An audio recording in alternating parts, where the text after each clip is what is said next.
often used in group relations, workshops designed to help people understand how unconscious material, that is material from the dark area, unknown area, affects their effectiveness on the job. So, let us go back to the matrix. It is this closed area which really destroys relationship. Now, you can't go beyond that.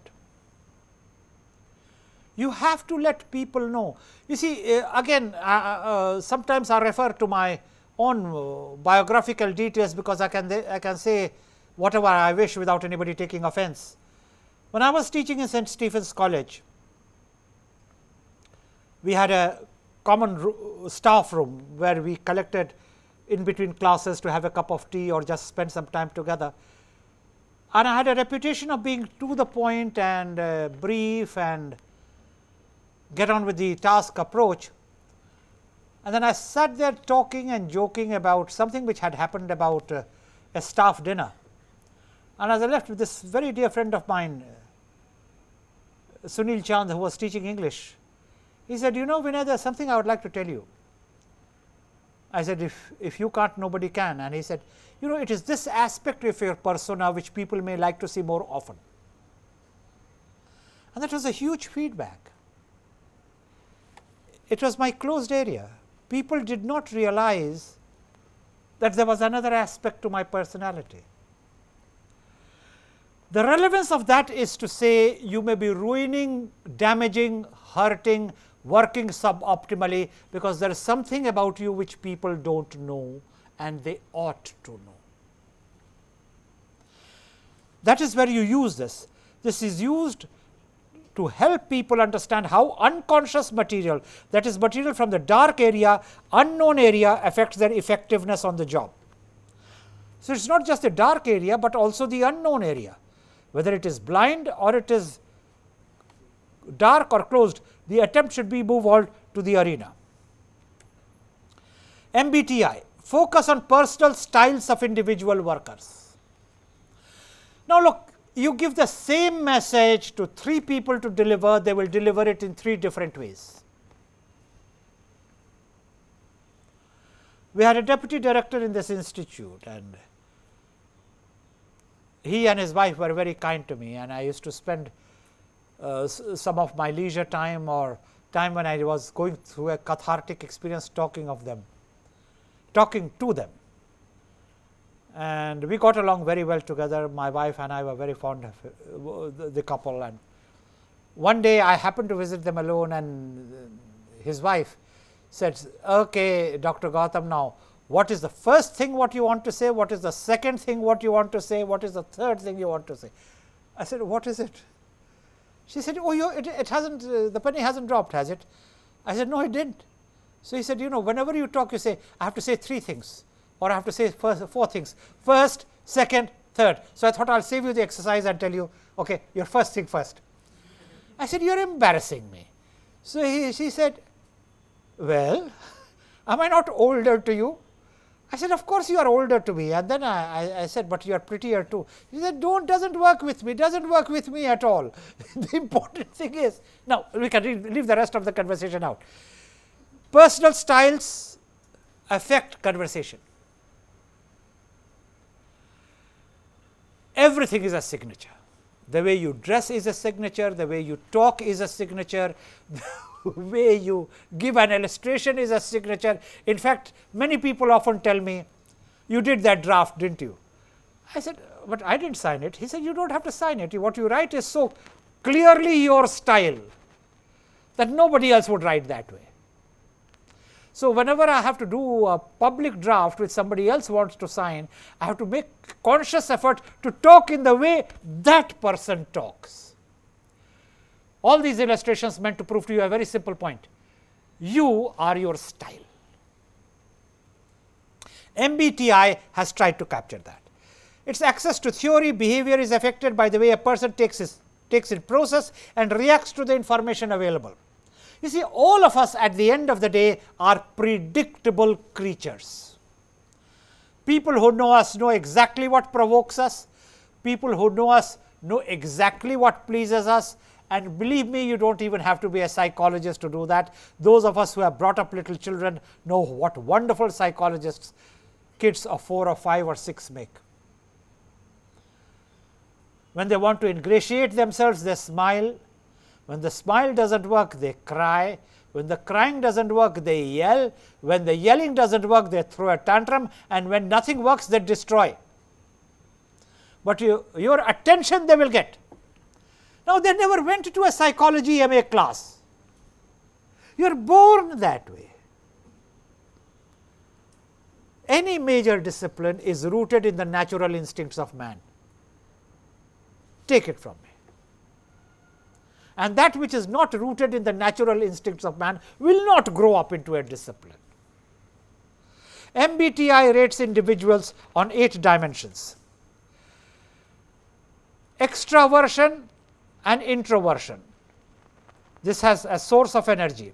Later on this becomes extrovert or introvert. Collecting information, sensing, intuiting, decision making, thinking, feeling.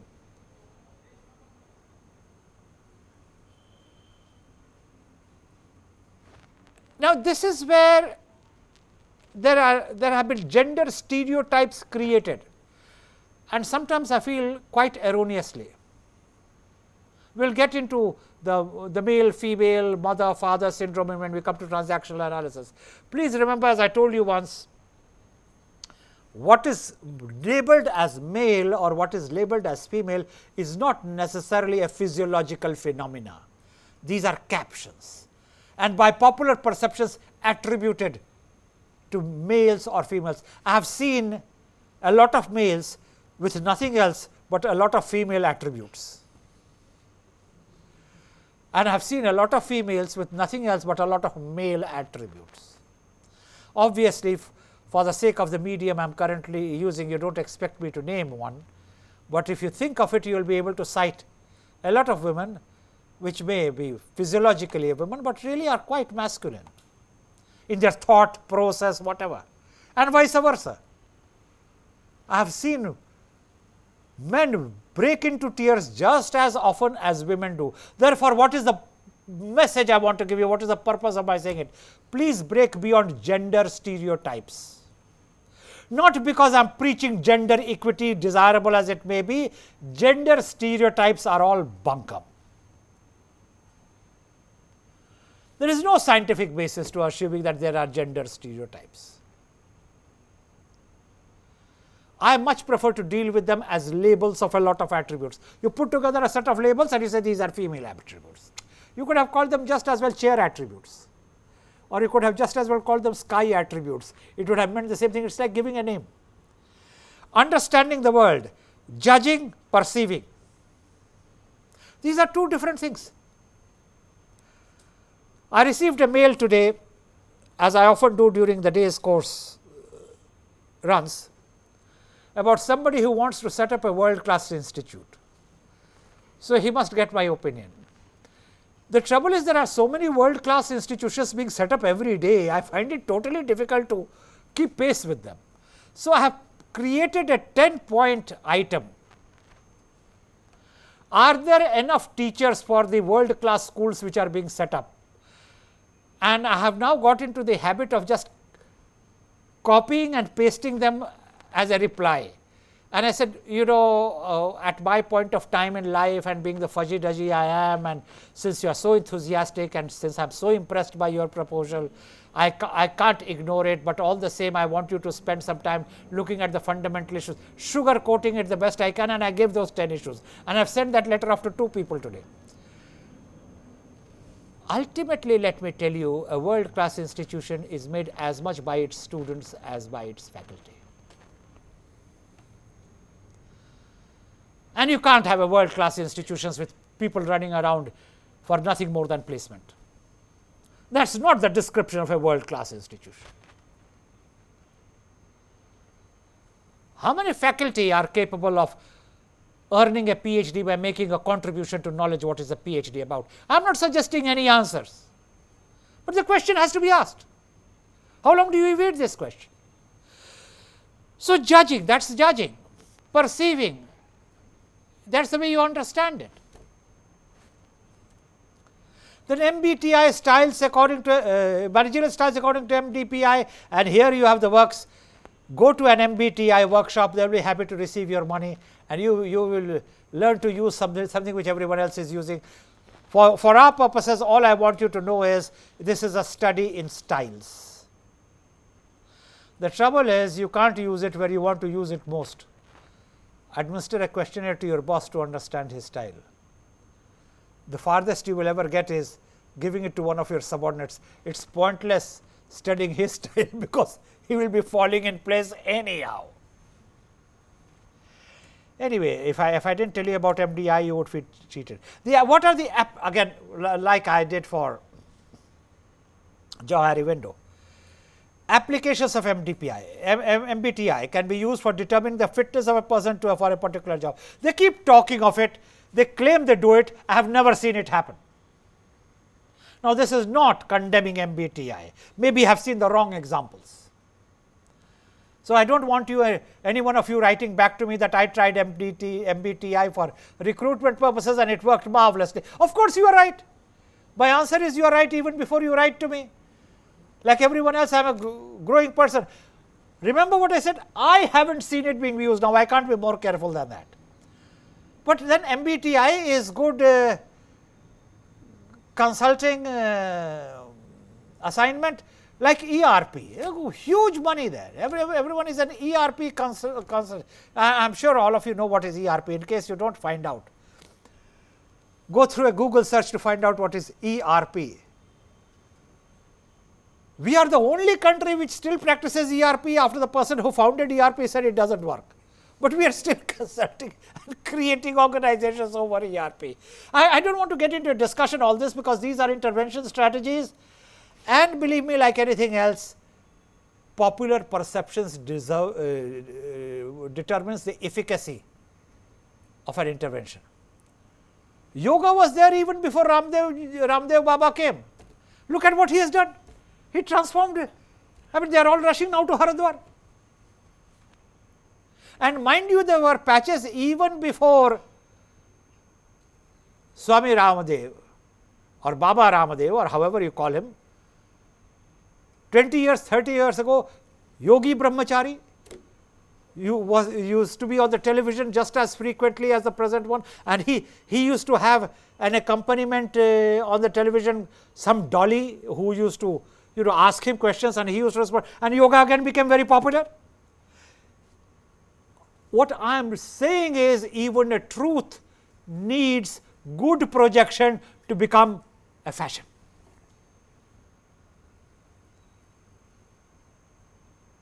And there is good marketing. Now, if business is all about business, well, then I can't teach you intervention strategies without cautioning you that it may be just backed up by a lot of promotional campaign. Not that there is anything wrong with a promotional campaign, but the promotional campaign is all that can give a reputation or otherwise to an intervention. You have people going around now asking for, are you an MBTI specialist? And the answer should always be yes, because then you can always read it. It's like going to a surgery, and when you enter the operation theatre, you haven't ever opened an intestine to take out an appendix. You can always be reading the book there while you are cutting something which you think is the appendix. How do you think operations get botched up? Happens all the time in intervention strategies. Holland in 1985 proposed a personality job fit theory which makes a case for job specific personality types. Now, occupational groups, preferred mode, personality types. If you are looking for mechanics and operators, preferred mode is physical requiring strength, personality type realistic. Now, I can't understand. So, I asked this question to a CEO who had claimed that he was using MBTI to recruit people. I said, why can't you recruit a personality type like a poet to be a mechanic? So, he laughed and he laughed and he laughed. So, I asked him what was so funny about it, and mind you, if just in case you thought it was a Desi organization, no, this was not a Desi organization. This was a multinational organization with its Indian subsidiary there for very, very classy. So, I said, what's tickling you? He said, sir, you want a poet as a mechanic? I said, that is ideal, at least he would not be bored on the job. He said, for the life of me, I would not recruit him. So I said, yeah. So he said, yeah. So I said, what do you think I am? He said, you are a great realist, sir. You would make a great mechanic. So I said, but would you recruit me? He said, no, I won't recruit you. So I asked him why. He said, because you would stand there analyzing the motions which would never work, because you are supposed to be mechanical there. So we went on like this, and then finally I said, okay, you call me a realist, listen to some of the poems which I wrote 20 years ago. He said, you didn't write it. I said, I plagiarized it. He said, you didn't publish it then. I said, I didn't. He said, just because you plagiarized it? I said, God damn it, I wrote them. He says, I don't believe it. He says, it doesn't sound like you at all. I said, this is where your MBTI, where does it go? In other words, now let us convert all these remarks into a serious management proposition. These intervention strategies give you a truth, but it can be a limited truth. Now, that is the point I am trying to make. You know how I explain things. First the fundamentals, then I give it an applicational veneer, then I put it in everyday language, then I convert it into a distilled managerial version, so that your takeaways are clear, you know what I am talking about, otherwise you may get lost in the woods of my illustration. With that, I will move from the application of MBTI to transactional analysis, something very popular, Eric Burns, what have you, games people play. You are okay, I am okay, and everyone considers himself a transactional analyst even without knowing the spelling, because it is properly known as TA, not travel allowance, but transactional analysis. I was talking to a group of people talking about IT and how familiar perspectives to IT, and then somebody said, sir, I thought you never got into an income tax department. I said, oh, that is what you thought? I was talking of information technology. So please understand, all acronyms have their favorite domains. So all TAs are not TAs, traveling allowances, a lot of TAs are transactional analysis. All ITs are not information technology, it is income tax to a lot of people. So please avoid using acronyms, it does not work.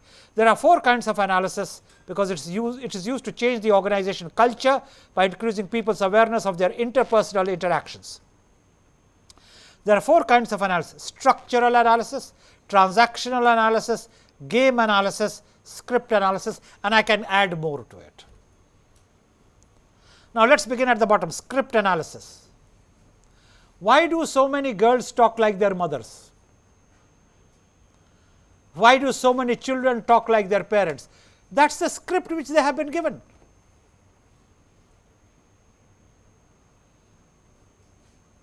That is how they have seen their parents react.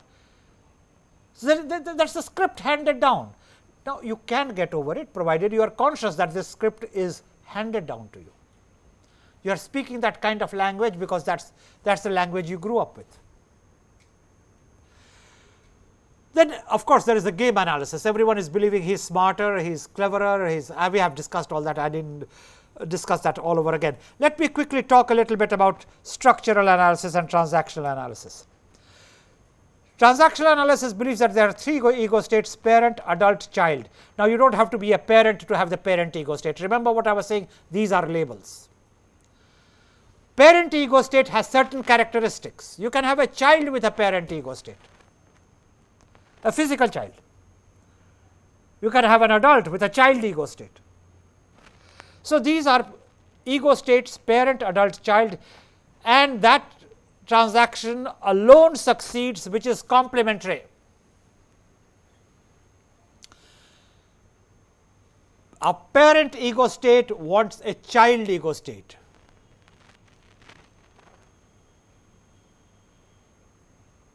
A child ego state wants a parent ego state, but it does not work for the adult. The adult only wants an adult to adult interaction.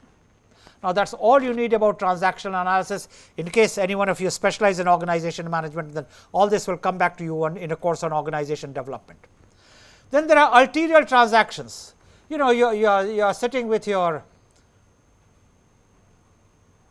wife in your room, and your brother enters. So, what do you say? Go away, we want privacy. Or you will say, "Aao, aao, beto, come, come, sit." No, you are not saying come and sit, you are saying go, shoot. It is an ulterior transaction. You mean one thing, you say another, because there is a social protocol. Then there are psychological positions in an organ. I am okay, you are okay, this is ideal.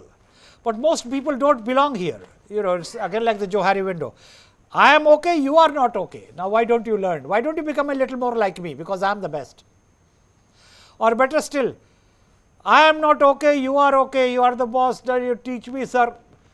Tvameva mata chapita tvameva translated into what is transactional, and I say, sir, you are my father and mother. Now, that is not what Krishna meant at all, but I have seen people actually say that. And this person was telling his boss, sir, you are my father and mother. So, the boss was very level headed. He said, tell me, how can I be both to you? To which he said, sir, but Sri Krishna said it in Gita. Tvameva mata chapita tvameva. So, he said, but he did not want it applied here, did he? He said, no, sir. I have been told that Krishna was the greatest management thinker ever. So, if he said it, it must be true. So, this boss just beat his forehead. He said, Dr. Gautam, what do I do with this guy? He knows no Sanskrit, he knows no Krishna, he knows no management. He insists on getting up to my right side. Sir, I am not okay, you are okay. Now, that is the best example I am thinking of when I say, I am not okay, you are okay, because you are my father and mother. You, sir, please help me, sir. You find that type. Then, I am not okay, you are not okay. You see, I have had 3 pegs, you have had 4 pegs, both of us are now terrible, terrible, terrible. So, clearly this does not make for a happy work relationship. Neither these two. What you have to get to is, you have to respect yourself and respect others. Do not go misinterpreting Gita. Do not go cowering when you should not. Do not become dominant when you should not, and above all, do not become crooked when you should not. I have already explained to you script analysis. Let us get to grid organization development. System OD intervention focuses on dimensions of managerial effectiveness, uses a variety of specially designed diagnostic instruments that enable individuals and groups to study their own behavior and identify areas that need improvement. Now, if you read these 2 sentences carefully, they, to my mind, really do not need an explanation, because what it is saying is to enable individuals and groups to study their own behavior and identify areas that need improvement. And this again will go back to a grid, and I want you to understand that grid properly. This is the grid. Now, do not ask me why it has 9 points. I happened to discuss this with both Robert Blake and Jane Mouton when they were visiting Delhi in a conference I was hosting, and I said, why did you stop at 9? So, Robert looked at Jane and Jane looked at Robert, and they asked each other, why did we put it at 9? So, Robert said, sir, I do not really remember. So, Jane said, I will tell you why, because we conducted this study on a group of pilots and we could find only 9 categories. So, we generalized it to everyone. So, the both of them turned around to me and said, but Dr. Gautam, it sells very well. I said, I know you have got PR grid traders in India, and they claim for the first time in India. So, they smiled at each other, beaming, because the trainee which they had trained was standing right next to me. We will save all the names for the discussion here. It has worked very well.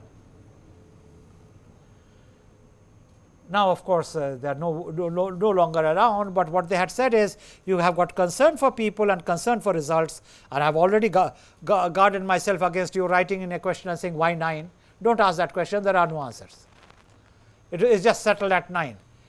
It is just like the year you were born. Why were you born in the year you were born? You do not have an answer, and I do not have an answer. Even Robert Blake and Jane Mouton did not have an answer. They put it at 9, and their contribution was, they talked of concern for results, concern for people. They put low on the left hand side and at the bottom, and they put high on the right hand side and the top, and then you can see that they had created a number of blocks. You could have 0 concern for people and 0 concern for results. You could have 9 units of concern for people and 9 units of concern for results. On the other hand, you could have high concern for people and low concern for results. And then he went around to give a name against all this. If you have low concern for people and low concern for results, you are an impoverished manager. If you have high concern for people and no concern for results, you are running a club, you are not running a workplace. If you have high concern for results and no concern for people, you are a task-oriented manager. And if you have, of course, high concern for results and high concern for people, you are a team manager, which is what most managers fancy themselves to be. Remember, mirrors are always the perfect feedback. You are the best. In the morning when you go to the mirror with your comb, and whether you are balding or graying, whether you have luxurious hair or no hair, you keep running the comb through your hair over and over again and looking closely at the mirror till finally the mirror says, "Shoo, go, you are okay." And then you say, "Am I okay?" "Yeah, I am okay." So, I am looking handsome, though nobody else thinks you are handsome, but the mirror does, which is why the expression has grown up, "Mirror, mirror, who is the prettiest of them all?" And the mirror says you, because you won't leave the mirror till the mirror says yes. This is the story of a team manager. Everyone believes he is a team manager. Incidentally, the most dominant species I have met in organizations is of managers who are democratically oriented. They all begin their conversation, "Dr. Gautam, you know me." And like being what I am, I tell them, "No, frankly, I don't know you." They usually don't hear that statement. "You know, I'm very democratic by character." I said, "I know, you just throw files at people." "What did you say?" I said nothing. And they continue because they don't hear anything which they don't want to hear. Everyone is a democratic manager. You know, I respect people. I just throw them out of my room. I just respect them so much. I don't even let them walk out of my room. There is a huge world of difference between reality and perception. Not that perceptions about you are always right, but then your self-image may not be always right. Ultimately, you have to get to a sound reality perception, which is what I told you right at the beginning. Grid organization development has phases. You first have a grid seminar, then you have a teamwork development, then you have an intergroup development, then you design ideal strategic model, then you implement the ideal strategic model, and then you finally have systematic critique. You have read this, you have seen this, you have heard me read it out to you. Don't ask me what the details of the inputs for each one of them are, because I am not making grid consultants out of you. I just want you to know that it passes through the following stages, because I have several other interventions to cover within the very limited time you have found for this program. Then there are group interventions. The group interventions are really third party interventions. When two groups are engaged in a conflict and a third party steps in to facilitate a positive discussion. This will never happen till the third party has some locus of control. Why should you listen to a third party?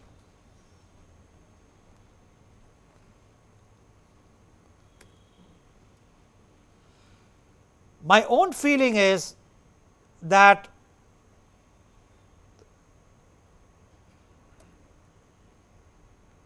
you will have to walk through all these interventions, be it Johari window, be it MBTI, be it transactional analysis, be it grid, or be it third party interventions, in a mode which are mutually complementary. There is no patented solution of an intervention strategy, it does not work. In fact, if you have a group of people you are dealing with, different groups will respond to different interventions. So, ultimately you will have to create subgroups. There will be some who will be facilitated with transactional analysis. There will be some who would work with grid development. The trouble with all these intervention strategies is there is no tool developed yet which is an integrative mechanism of the different tools. And when I raised this question with one of the most successful OD consultants, he said, "Doc, that is the role of the consultant himself. He has to integrate it. Otherwise, everyone will buy a toolkit and start practicing it."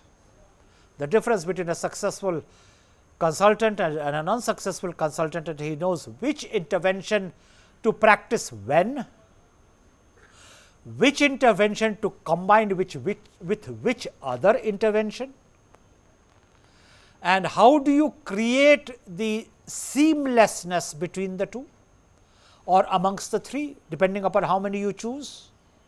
How do you take it forward, and then how do you rephrase it? So, understand how it goes. It is unfreezing, or even before unfreezing, from symptoms to the cause. We have discussed that. From the symptoms to the cause. When you understand the cause, then you unfreeze it. You unfreeze the situation. When you unfreeze it, then you structure it. After you have structured it, you generate the options. After generating the options, you evaluate the options. After evaluating the options, you select the preferred option, and then you refreeze it. That is the way the cycle goes. And for the next cycle, again you go back to unfreezing it. So, from unfreezing to refreezing, in between there is a scientific process, and at each one of the scientific processes, there is an intervention technique from which you have to choose. And it is the consultant's role profile. It is the consultant's job to complete this cycle.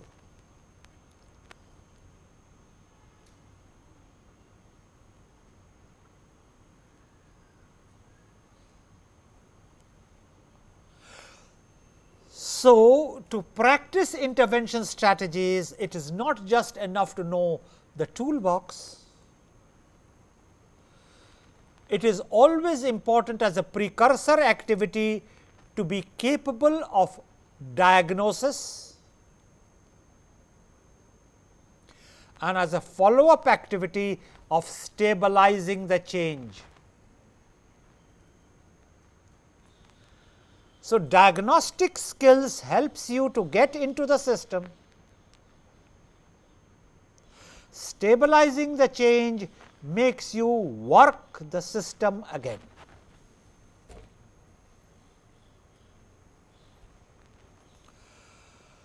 The third party interventions, you heard me say, in my limited experience of trying them out and talking to people who have tried them out, work only if the third party has the moral or the position power to ensure it works.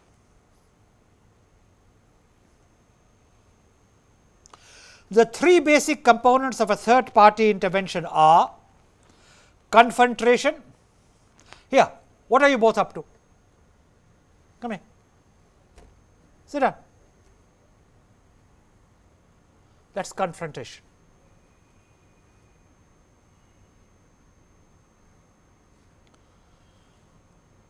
Where you know the other two will respond because you are the authority, then you can link it up with transactional analysis. It is the parent ego state. Asking two people with child ego state to come and listen.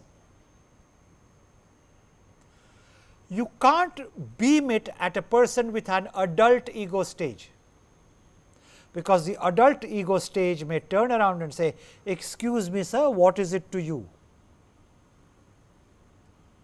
And you may turn around to say that I am the boss, therefore I am entitled to it. And he may turn around and say, you may be the boss, which I am happy to acknowledge, but this is a personal matter. She stole my cookies, sir. What has that to do with the organization? Oh, is that right? Yes, sir, and none of your business.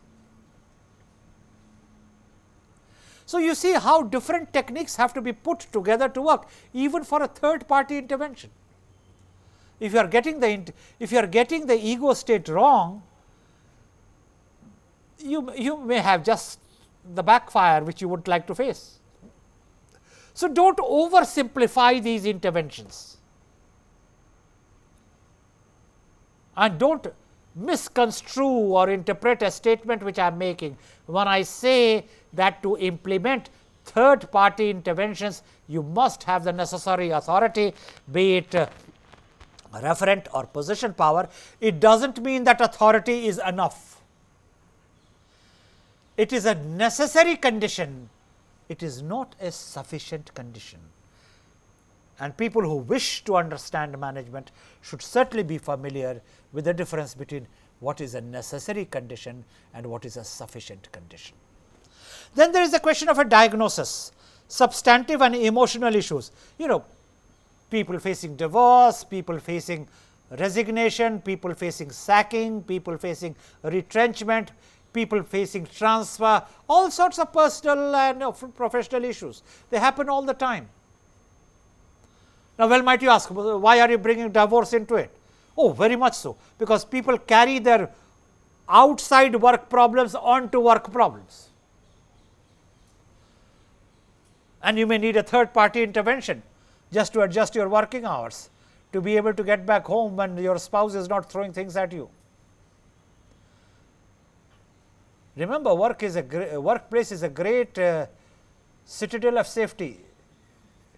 You need fear no assault there, at least by your spouse. You may fear assault by somebody else, but not by your spouse. The chances are, if you deserve it, you will get it anywhere, but that is another set of issues. At a more serious level, all that I am trying to say is, you can have a third party intervention arising out of diagnosis, who will not say, hey, both of you come here, sit down, I want to talk to you. No, that is confrontation. Diagnosis may be, do you think we can sit and talk about this? Because the way the both of you are going about each other, it is disrupting everybody else's work, and I do not think we are willing to put up with that. Then both of them can turn around and say, well, prove it. Then you will have to show how interpersonal relations, if they have gone sour, are affecting performance. So, that is where diagnosis comes in. Then resolution, identify the commonalities. Now, what do you do when you identify the commonalities?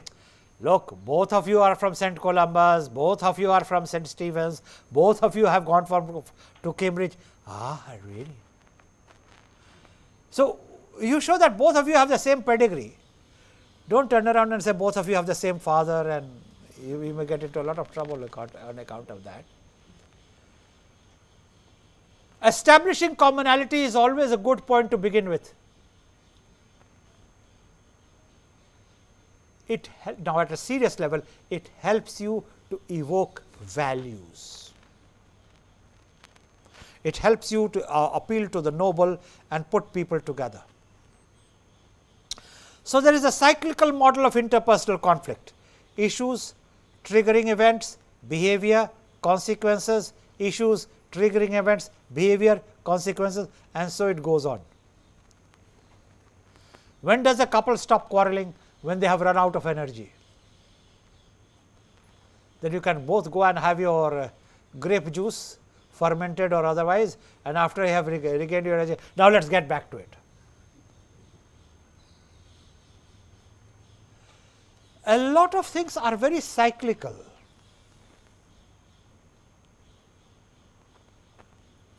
So, a lot of resolutions are attempted by managers merely by exhausting the parties. The trouble, however, is that option may not be a very economical option. Your losses of the conflict may be far too high.